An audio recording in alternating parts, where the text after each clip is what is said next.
akan menjelaskan tentang pengertian kesulitan belajar. Kesulitan memiliki makna tersendiri, yaitu suatu kondisi yang memperlihatkan ciri-ciri hambatan dalam kegiatan untuk mencapai suatu kegiatan. Sedangkan belajar merupakan perubahan tingkah laku individu dari hasil pengalaman dan latihan. Perubahan tingkah laku tersebut baik dalam aspek pengetahuan, keterampilannya, maupun sikapnya. Untuk makna kesulitan belajar merupakan suatu kondisi di mana dalam proses belajarnya memiliki hambatan untuk mencapai hasil belajar. Definisi kesulitan belajar menurut para ahli. Yang pertama, kesulitan belajar menurut Hamill.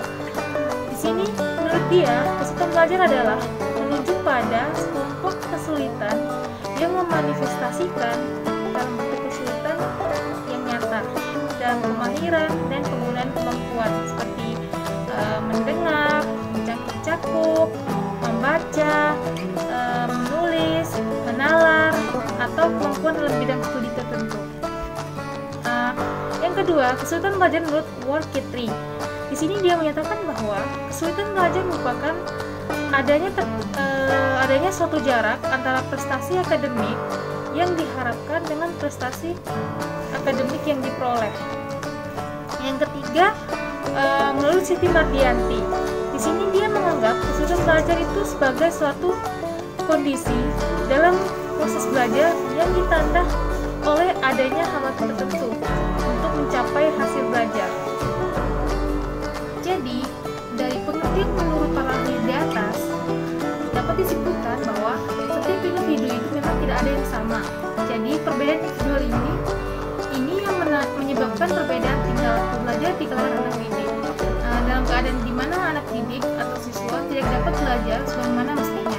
Itulah yang disebut dengan kesulitan belajar itu sendiri.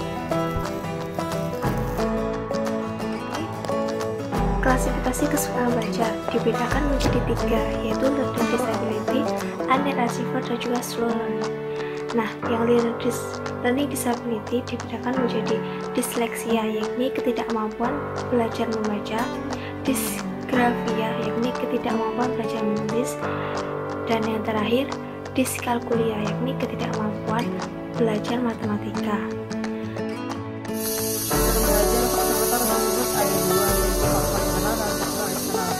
Faktor internal sendiri berasal dari individu. Contohnya saja pada kesehatan fisik seperti sakit dan susah tubuh. Yang kedua adalah rohani seperti intelijensi, yaitu tingkat IQ. Yang kedua adalah minat dan bakat. Yang ketiga adalah motivasi. Yang keempat, kesehatan mental yang meliputi emosi dan perasaan.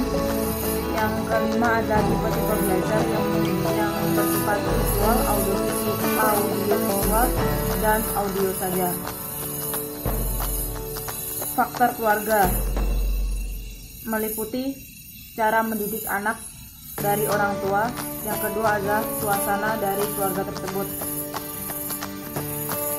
Selanjutnya adalah faktor eksternal. Faktor eksternal sendiri merupakan faktor yang berasal dari luar diri sendiri. Contohnya saja dari sekolah, meliputi guru, misalkan guru yang tidak kompeten atau sulit menentukan metode pembelajaran apa yang diberikan kepada anak didiknya.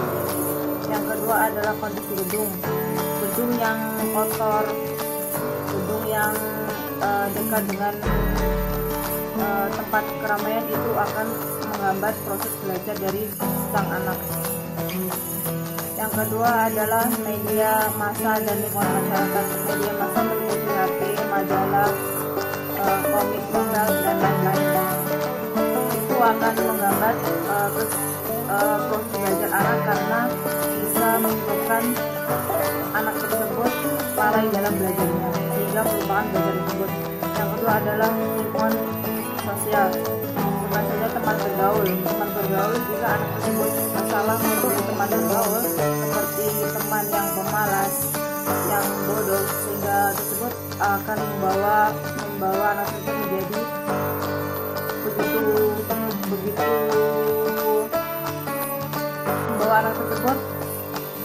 malas juga, bodoh juga, sehingga anak tersebut akan malas belajar. Yang kedua adalah lingkungan masyarakat. Sama dengan teman, lingkungan masyarakat juga berpengaruh, karena apabila lingkungan masyarakat tersebut jelek, maka belajar tersebut, tingkat belajar dari anak tersebut juga jelek. Contohnya saja, jika lingkungan masyarakat berisi orang yang pemalas, pengangguran, pemabuk, atau yang lain, tidak menguntungkan, si anak juga akan mengikuti hal tersebut. Sebaliknya, jika lingkungan masyarakat tersebut berisi orang yang pintar, yang rajin, seperti seorang guru, dokter, hal itu akan membawa baik pada diri anak tersebut, akan memberi pelajaran bagi proses belajar dari anak tersebut. Menurut Helen, guru memiliki beberapa tahapan yang bisa dilakukan untuk membantu siswa yang mengalami kesulitan belajar. Langkah yang pertama adalah guru harus mengetahui atau mengenal siswa yang mengalami kesulitan belajar tersebut. Misal, guru harus mengetahui namanya atau nama dari murid yang mengalami kesulitan belajar tersebut. Langkah yang kedua adalah guru harus mengetahui sifat dan jenis dari kesulitan belajar yang dialami oleh muridnya. Semisal pada suatu kelas ada murid yang mengalami kesulitan memahami materi pada pelajaran matematika, berarti murid tersebut sedang mengalami kesulitan belajar dalam pelajaran matematika. Langkah yang ketiga adalah guru harus menetapkan latar belakang dari mengapa murid tersebut mengalami kesulitan belajar. Biasanya mengetahui latar belakang ini digunakan agar guru dapat mempunyai gambaran apa yang menyebabkan murid tersebut mengalami kesulitan dalam belajar. Nah, untuk langkah yang keempat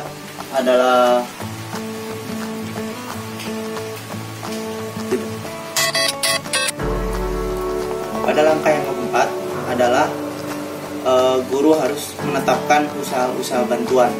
Usaha-usaha bantuan ini adalah perkiraan apa saja yang akan atau harus dilakukan guru dalam hal atau upaya membantu murid yang sedang mengalami kesusahan atau kesulitan belajar. Kemudian langkah yang kelima adalah